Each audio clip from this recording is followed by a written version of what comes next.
You've got 3 grand sitting in your savings account, earning 1.7% interest, while inflation runs at 4%.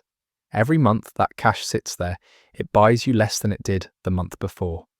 Meanwhile, your mate Dave, who works in the same office, mentioned something about index funds last year, and apparently his money's up 18%. You nodded politely, had no idea what he meant, and now you're Googling it at midnight, wondering if you've missed something obvious. You have, but not for the reasons you think. An index fund is essentially a basket that holds tiny pieces of hundreds or thousands of different companies. Instead of picking one company and hoping it does well, you're buying a slice of the entire market. When people say they invest in an index fund, they usually mean something like the S&P 500, which tracks America's top 500 companies, or in the UK, the FTSE 100, which is the 100 biggest companies listed on the London Stock Exchange. Companies like Shell, Unilever, HSBC.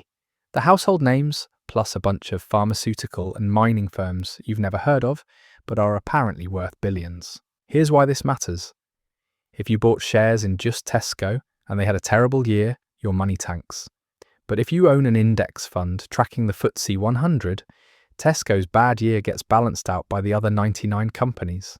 Some go up, some go down, but historically the overall trend points upward. Not every year, not every month, but zoom out over decades, and the line goes up more than it goes down. The average annual return on the FTSE 100 over the past 40 years sits around 7 to 8%. Some years, it crashes. 2008 was brutal, but the people who kept their money in and didn't panic ended up fine. Actually, better than fine. They ended up significantly wealthier than the people who kept everything in savings accounts, earning nothing. Now you're probably thinking, this sounds too easy. There must be a catch. The catch is that you need to not touch it. Index funds aren't for money you need next month or even next year. This is for the future version of you who'll be grateful you started today instead of waiting another 5 years while overthinking it. Let's talk about how you actually do this in the UK without getting destroyed by tax. You want a stocks and shares ISA. That's individual savings account, but the version that holds investments instead of just cash. Anything you earn inside an ISA is completely tax-free. No capital gains tax when you sell. No income tax on dividends. HMRC doesn't get a penny of your investment growth as long as it stays within your ISA allowance, which is currently £20,000 per year. Most UK brokers let you set up a stocks and shares ISA in about 10 minutes. Vanguard, Invest Engine or Trading, 212 are all great options. They all offer index funds. You pick one tracking the FTSE 100 or a global index if you want more diversification. Decide how much to invest, and that's it. Some people drop in a lump sum. Others set up a monthly payment of 50 quid or 100 quid, whatever they can afford, and let it run automatically. The psychological shift happens when you stop seeing investing as this complex thing requiring a finance degree and start seeing it as simply moving money from a place where it loses value to a place where it historically grows. You're not becoming a day trader. You're not picking stocks. You're not gambling on crypto. You're buying a boring, diversified fund and ignoring it for years while it quietly compounds. But there's one massive mistake almost every beginner makes when they first start, and it has nothing to do with picking the wrong fund.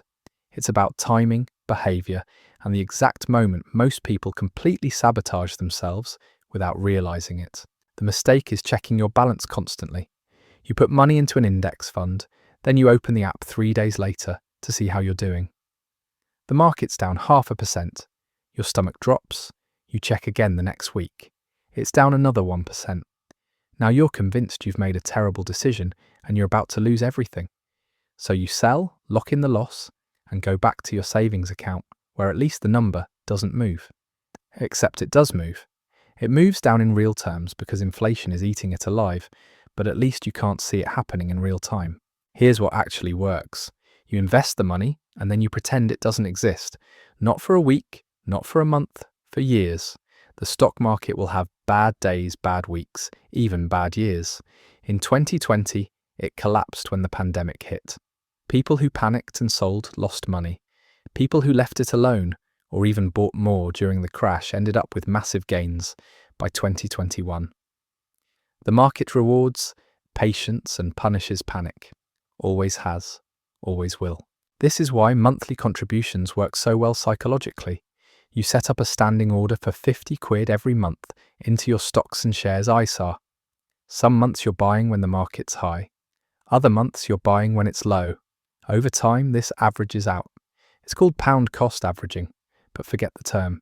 The point is you're not trying to time the market because nobody can. Not you, not professional investors, not the people on financial Twitter pretending they called the last crash. Let's make this concrete. If you're 35 and thinking you've missed the boat, you haven't. Starting at 35 with the same 100 quid monthly for 20 years still gets you around 52,000, with only 24,000 coming from your own pocket. The best time to start was yesterday. The second best time is today. The worst time is never. None of this requires you to become a finance expert or spend hours researching individual companies. You're not trying to beat the market. You're trying to match it, which is what an index fund does automatically. Pick a low-cost fund, set up the monthly payment, and then go live your actual life. Check it once a year if you must, but honestly, even that's optional. The people who build real wealth through investing aren't the ones constantly tweaking their portfolios or chasing hot stocks. They're the ones who started early, contributed consistently, and had the discipline to do absolutely nothing during the scary parts. Boring wins, patience wins, ignoring the noise wins. The difference between people who build wealth and people who just think about building wealth comes down to one thing: action. Not perfect action, not expert level action, just starting. You don't need to understand every detail of how the stock market works. You don't need to read 10 books or watch 50 videos. You need to open that stocks and shares ISA, pick an index fund, and put some money in. That's it. That's the entire secret that the finance industry has somehow made seem complicated. It's not complicated, it's just unfamiliar. And unfamiliar feels scary until you actually do it once. Then it's just normal. Start small if you need to. Start with 20 quid a month. Just start. Because the only thing worse than starting today is wishing you'd started today when you're looking back 5 years from now.